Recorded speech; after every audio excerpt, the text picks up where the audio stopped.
सबसे पहले आपको बताएंगे पाकिस्तान मुस्लिम लीग नून और एमकेएम पाकिस्तान ने नई आईनी तरमीम का खाका पेश कर दिया है। एमकेएम पाकिस्तान के कन्वीनर खालिद मकबूल सिद्दीकी ने कहा है कि हुक्मरान दोस्त आइन से मजीद काम नहीं चलेगा, पाकिस्तान के आइन को अवाम दोस्त बनाना होगा। रहनुमा नून लीग ख्वाजा साद रफीक ने कहा कि दोनों जमातें वसाइल की मुनसिफाना तकसीम पर मुत्तफिक हैं। प्रेस कॉन्फ्रेंस में पीपल्स पार्टी का नाम लिए बगैर ख्वाजा साद रफीक ने कहा कि वो उन सियासी हरीफों के शुक्रगुजार हैं जिन्हें नवाज शरीफ के अगले वज़ीर आज़म होने का अब भी यकीन हो चुका है।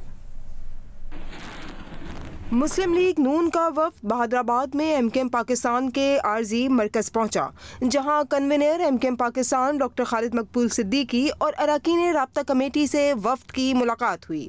मुलाकात के बाद मीडिया से गुफ्तगू करते हुए डॉक्टर खालिद मकबूल सिद्दीकी का कहना था कि पाकिस्तान मुस्लिम लीग नून के वफ़द की यहाँ आमद उन सब के लिए और पाकिस्तान के लिए हौसला अफजाई का बाइस बनेगी। उनका कहना था कि पाकिस्तान में असल बहरान माली नहीं बल्कि नीयतों का है। वो ये समझते हैं कि मुल्क के आइन को अवाम दोस्त बनाना चाहिए, क्योंकि हुक्मरान दोस्त आइन से काम नहीं चलेगा।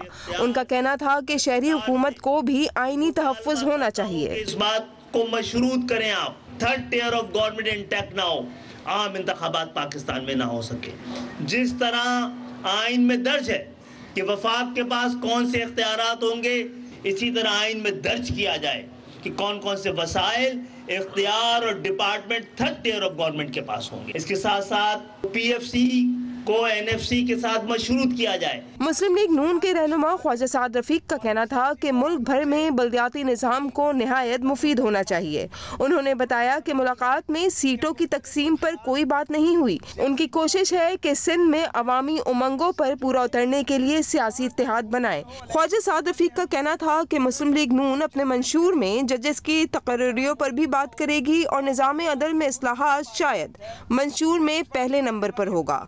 उनका कहना था कि मुस्लिम लीग नून और एमकेएम पाकिस्तान अपने अपने मंशूर के साथ एक कौमी सियासी एजेंडा भी पेश करेंगे। दो टीम्स काम कर रही हैं, एमकेएम की भी और मुस्लिम लीग नून की भी, जिनके नामों का चंद रोज़ में ऐलान कर दिया जाएगा। दिलचस्प अमर ये है कि हमारे दरमियान सीटों की तकसीम पे कोई बात नहीं हुई।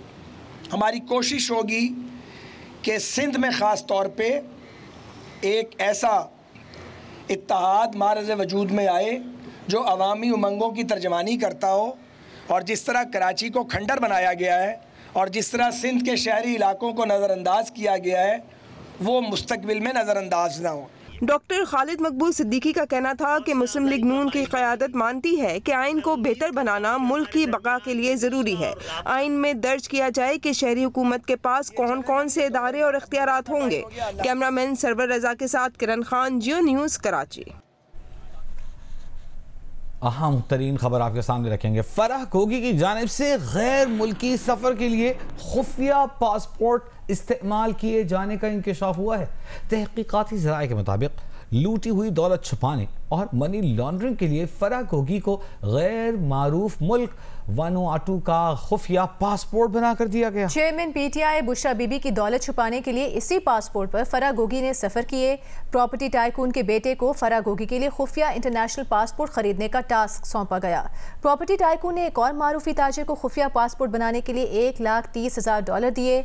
28 मार्च 2022 को फराह गोगी के लिए खरीदा गया वानुआटू का खुफिया पासपोर्ट बुशरा बीबी को दिया गया। पीटीआई हुकूमत जाने से सिर्फ 6 दिन कबल फराह गोगी पाकिस्तानी पासपोर्ट पर उन्हें दुबई भिजवाया गया और तहकीकाती इदारों से नकल हरकत खुफिया रखने के लिए दुबई से तमाम मुल्कों के सफर वानुआटू के पासपोर्ट पर करवाए गए।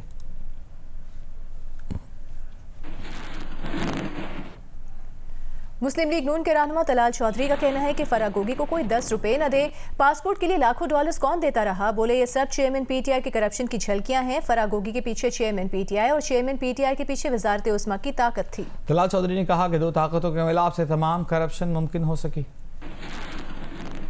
की लीक्स जो है ये असल में झलकियां हैं इमरान खान की और बनी गाला के करप्शन स्कैंडल की। गोगी या पिंकी बेचारे तो इस काबिल नहीं थे। इस गोगी को तो कोई 10 रुपए ना दे और लाखों डॉलर कौन देता रहा। उसके पीछे एक ताकत थी, वो ताकत थी इमरान खान की, वो ताकत थी इमरान खान के पीछे वजारत उज़्मा की, और उस वजारत उज़्मा और इमरान खान की ताकत से ये तमाम करप्शन मनी लॉन्ड्रिंग हुई है। ये पासपोर्ट बनना पासपोर्ट के पैसे डॉलर्स में पे होना, उसके बाद 2 पासपोर्ट पे ट्रेवल करना, ये सब कुछ सहूलतकारी के बगैर नहीं हुआ, जिस सहूलतकारी में इमरान खान ने रोल प्ले किया है। MKM की अवामी राब्ता मुहिम के सिलसिले में लांढी में जलसा जारी है। मुस्तफा कमाल खिताब कर रहे हैं। हम पाकिस्तान की गलियों में पहुंचाएं, पाकिस्तान के गोठों में पहुंचाएं, पाकिस्तान की यूनियन काउंसिल में पहुंचाएं, पाकिस्तान के दरवाजे दरवाजे तक पहुंचाएं, पाकिस्तान के बड़े शहर कराची, हैदराबाद, मीरपुर खास, सक्खर, लाड़काना, शिकार, हर गली कूचे में ये इख्तियारात और वसाइल निकाल कर हमें पहुंचाना है। ये है इसका हल। इससे हासिल क्या होगा? मेरी माँ, बहनों, बुजुर्गों, नौजवानों, ये जो लोग आ रहे हैं इनको बड़े सुने, ये बस बिठाएं जल्दी से, ये डिस्टर्ब हो रहा है सारा, और ये चहलकदमी बंद कर दें सामने से। मेरी माँ, बहनों, बुजुर्गों, नौजवानों, इससे होगा क्या? इसको समझना है, इसको समझना है। अगर समझोगे नहीं तो इस MKM के लिए काम नहीं कर पाओगे। अगर मकसद ही नहीं पता होगा तो फिर करंट नहीं आएगा, फिर लगेगा कि हम टाइम जाया कर रहे हैं, पता नहीं इससे हासिल क्या होना है। इसको समझना है, और उस समझने की बात यह है कि देखो, आज हम पानी के मसले के लिए वजीर आला की तरफ देखते हैं, सीवरेज के मसले के लिए वजीर आला की तरफ देखते हैं, अपनी रोडों के मसले के लिए वजीर आला की तरफ देखते हैं, अस्पतालों में दवाओं के लिए वजीर आला की तरफ देखते हैं, स्कूलों में तालीम के लिए वजीर आला की तरफ देखते हैं, अपने मोहल्ले के पार्क की खराबी को बेहतर करने के लिए वजीर आला सूबाई हुकूमत MPA की तरफ देखते हैं, इलाके के पुलिस के मसाइल के हल के लिए लोकल पुलिसिंग न होने की वजह से सूबाई पुलिसिंग के मसाइल को हल करने के लिए एक FIR कटवाने के लिए भी प्रोविंशियल गवर्नमेंट की तरफ देखते हैं, वजीर आला की तरफ देखते हैं। ये है सबसे बड़ा मसला, जो कि वजीर आला हमें मिलता नहीं है, कोई वजीर हमें मिलता नहीं है, आम आदमी की दस्तरस से दूर है। हम क्या कह रहे हैं, MKM क्या कह रही है? लांढी में MKM पाकिस्तान के अवामी राब्ता मुहिम से MKM के रहनुमा मुस्तफा कमाल खिताब कर रहे हैं।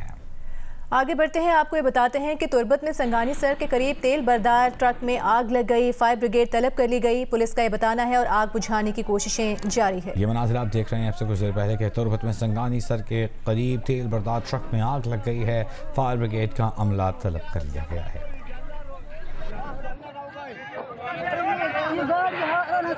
मदद आपके तहत भी लेकिन काम कर रहे थे, लेकिन आग के शोले ज़्यादा हैं, तो इसलिए अब फायर ब्रिगेड वहाँ पर आग बुझाने की कोशिश में मसरूफ़ है। आगे बढ़ते हैं, लाहौर के इलाके डिफेंस में तेज़ रफ्तार गाड़ी की टक्कर से दूसरी गाड़ी में सवार एक ही घराने के 6 अफराद जाँ बहक हो गए। जाँ बहक होने वालों में 2 बच्चे भी शामिल हैं। पुलिस ने ड्राइवर को गिरफ्तार करके मुकदमा दर्ज कर लिया।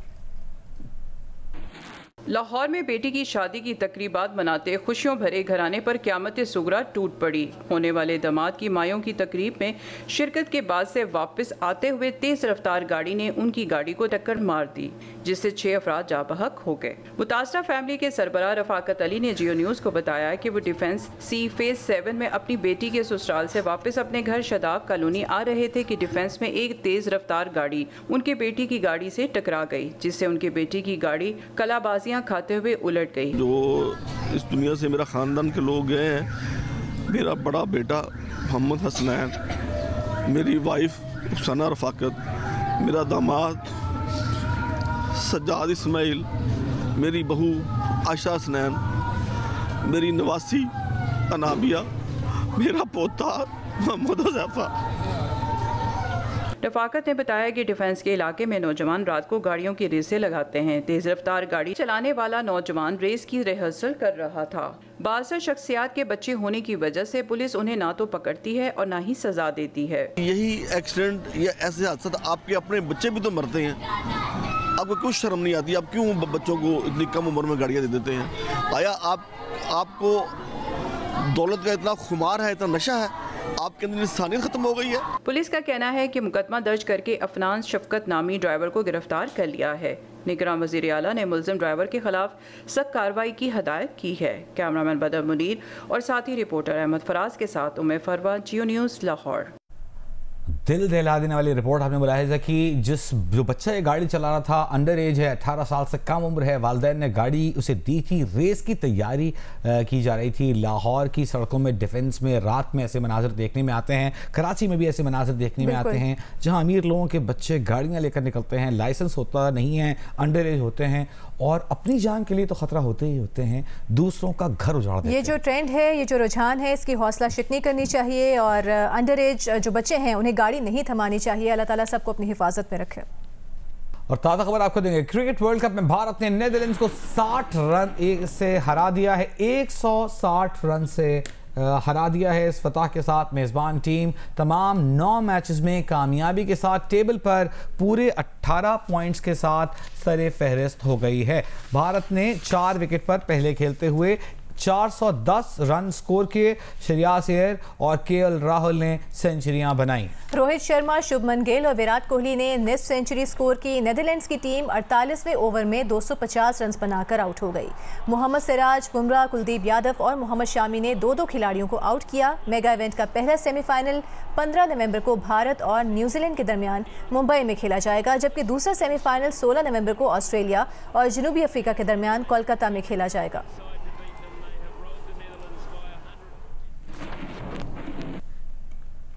और अब आपको बताएं कि 16वां chief of naval staff amateur golf cup Islamabad में इख्तिताम पजीर हो गया।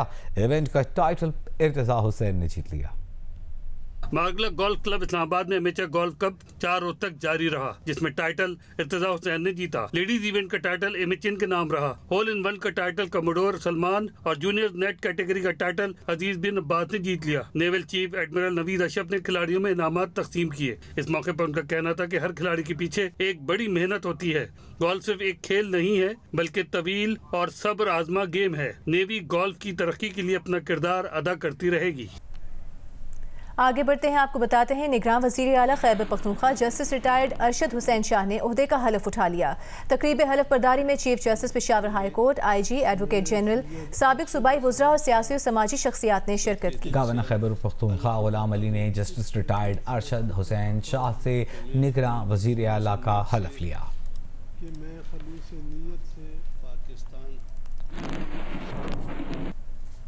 अमीर जमीयत उलमा इस्लाम मौलाना फजल रहमान ने कहा है कि OIC को इसराइल के खिलाफ कमज़ोर मौक़िफ़ नहीं दिखाना चाहिए। बच्चों और औरतों पर बमबारी करने वाला इसराइल बुज़दिल दहशतगर्द है। मरी में तहफ़्फ़ुज़ अल-कुद्स रैली से खिताब में फजल रहमान ने कहा कि अफगानिस्तान में अमरीका को शिकस्त हो चुकी, अमरीका को सुपर पावर समझने वाले अहमक हैं। अफगानिस्तान में रूस आया तो वहां के लोगों ने हथियार उठाया, हथियार फेंके नहीं। अमेरिका आया तो अमेरिका को 20 साल तक लड़ कर बाहर निकाल दिया। मगर फिर भी अगर अमेरिका समझता है कि वो दुनिया का सुपर ताकत है, तो मेरे ख्याल में अगर वो अपने आप को सुपर ताकत समझता है तो वो भी अहमक है, और अगर हम उसको सुपर ताकत समझते हैं तो फिर हम भी हमाकत कर रहे हैं। कल परसों ही तो हमारी आंखों के सामने शिकस्त खा चुका है। अमीर जमात इस्लामी सिराजुल हक OIC सहबरा इजलास पर बरस पड़े। सियालकोट में फ़लस्तीन मार्च से खिताब करते हुए सिराजुल हक ने सवाल किया कि OIC ने मुतालिबा किससे किया है, किसके लिए करारदाद मंजूर की। क्या OIC ने इसराइल से मुतालिबा किया है या उस अमरीका और बरतानिया से मुतालिबा किया है जो इसराइल को असलहा दे रहे हैं। कल भी उन्होंने करारदादें पास की है, कल भी उन्होंने मुतालिबा किया है। तो मुतालिबा किससे कर रहे हो? अमेरिका से, इसराइल से, फ्रांस से, बरतानिया से, जिन्होंने मिलकर इसराइल की इस गलत वजूद को दवाम बख्शा है। वफाकी दारुल-हुकूमत इस्लामाबाद में मजलिस वहदत मुस्लिमीन ने आज़ादी फ़लस्तीन मार्च का इनेकाद किया। मार्च में हज़ारों अफराद ने शिरकत की। मार्च से खिताब में मजलिस वहदत मुस्लिमीन के सरबराह अल्लामा नासिर अब्बास ने कहा कि पाकिस्तान के हुक्मरानों को इसराइल के साथ ताल्लुकात कायम करने की इजाज़त नहीं दी जाएगी। आज डटे हुए हैं, घर बर्बाद हो रहे हैं, उजड़ रहे हैं, कोई सफेद झंडा नहीं उठा रहा, कोई नहीं कह रहा कि हमास यहाँ से निकल जाए, हमास को निकालो, कोई नहीं कह रहा। हमास के साथ है वो, और ज्यादा साथ हो रहे हैं। और उन्हें अपने रास्ते की सच्चाई पर यकीन हो रहा है कि इस वहशी रजीम को अगर खत्म ना किया, ये सिर्फ गजा को बर्बाद नहीं करेगा, फलस्तीन को नहीं, ये पूरे जहान इस्लाम को सरतान की तरह ये मुसरी बीमारी होगी और सबको खा जाएगा। पाकिस्तान मरकजी मुस्लिम लीग के तहत कराची में शाहराह कायदीन पर लबैक अल-अक्सा कॉन्फ्रेंस का इनेकाद किया गया। MKM पाकिस्तान समेत मुख्तलिफ जमातों के कायदीन, हमास के रहनुमा खालिद मशल और नाजी ज़हीर ने खिताब किया। MKM पाकिस्तान के मुस्तफ़ा कमाल ने कहा कि अगर आज हम बुज़दिली का मुजाहरा करेंगे तो नाकाम हो जाएंगे। मरकजी मुस्लिम लीग के खालिद मसूद सिंधु ने कहा कि इसराइल एक फितना है, इसराइलियों को दुनिया में कहीं जगह नहीं मिलेगी।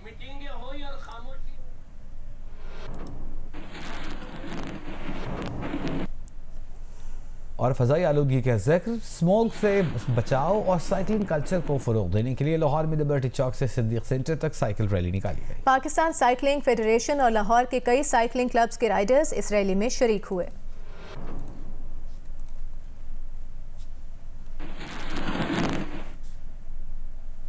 कराची के मुज़ाफ़ाती इलाके घग्गर फाटक पर निगरान सूबाई वज़ीर खुदाबख्श मरी के भाई ट्रेन की जद में आकर जाँ बहक हो गए। अहले खाना के मुताबिक मरहूम की नमाज जनाजा कल सुबह 10 बजे गोट कादिर नगर घग्गर फाटक मलीर में अदा की जाएगी। घग्गर फाटक के करीब कादिर नगर ट्रेन की जद में आकर एक नौजवान जाँ बहक हो गया, जिसकी शनाख्त मोहम्मद हुसैन के नाम से हुई।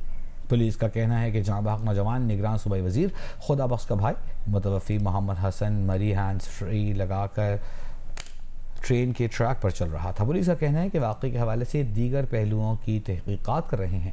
तर्जुमान निगरान वज़ीर मादनियात खुदाबख्श मरी के मुताबिक नमाज़ जनाजा कल सुबह 10 बजे गोट कादिर नगर घग्गर फाटक मलीर में अदा की जाएगी।